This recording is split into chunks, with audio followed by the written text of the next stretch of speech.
Exile is a topic that I've dealt with before. What does it mean to be in exile? To be outside of your native territory? Relocating to another country is very traumatic. Sometimes it includes learning another language, new customs, new history.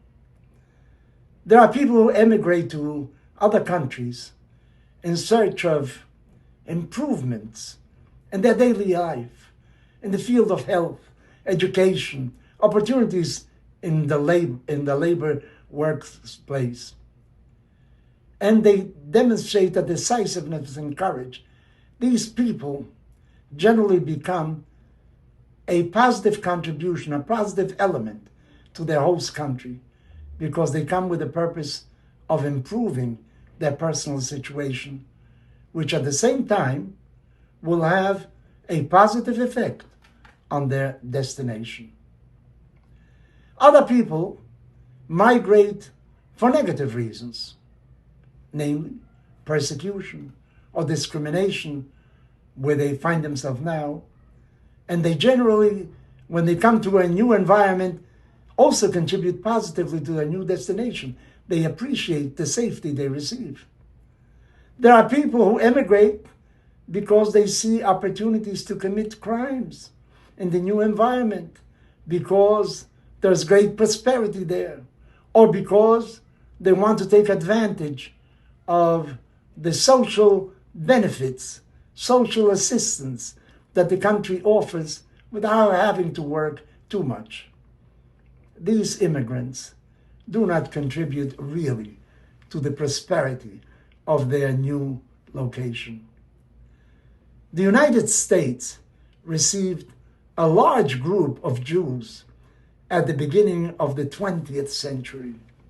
Jews that came from Eastern Europe in search for work to improve the quality of their lives, fleeing from palpable anti-Semitism and from a society that did not allow any progress at all.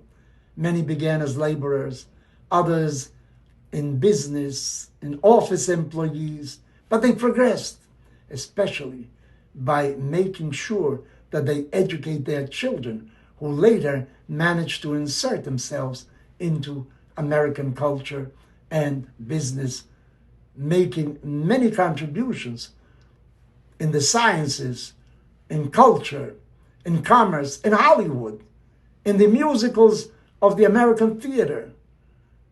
Jews played a very important role. For decades, there was no persecution, no palpable anti-Semitism in the United States. Even though, maybe it was a golden exile for the Jew, but it's clear there were exceptions. And some notable ones, such as hotels and big companies that did not hire Jews. I personally was subjected to this discrimination in my younger years when I wanted to become an actuary. Normally, we identify exile with being in a place where one is not well seen, with foreign customs, language, and different foods. American society, with some notable exception, looked favorably on these immigrants who did not end up in jails, who did not commit crimes, but who integrate themselves into the workplace. Recently, however, Hamas's barbarity against Israel on October 7, 2023, instead of producing sympathy for those attacked, served to uncover a sleepy, latent anti-Semitism in some sectors of society. And similar phenomenon occurred in other parts of the Western world. Why? Who knows? But perhaps it is also a result of the tendency to equalize society at all costs, offering privileges to sectors that have not advanced, lowering the standards, the level of competition. There is a culture of valuing the weakest, and the strongest are judged only for being stronger and not for the justice of the cause. This includes the proliferation of sexual genders, where they want to legitimize all sorts of things. But however, we know, basically there are only two genders. There's male and there's female, and that's it. There may be variations, but that's it. Maybe it is a reaction also to the wokeism that has become prevalent in the United States.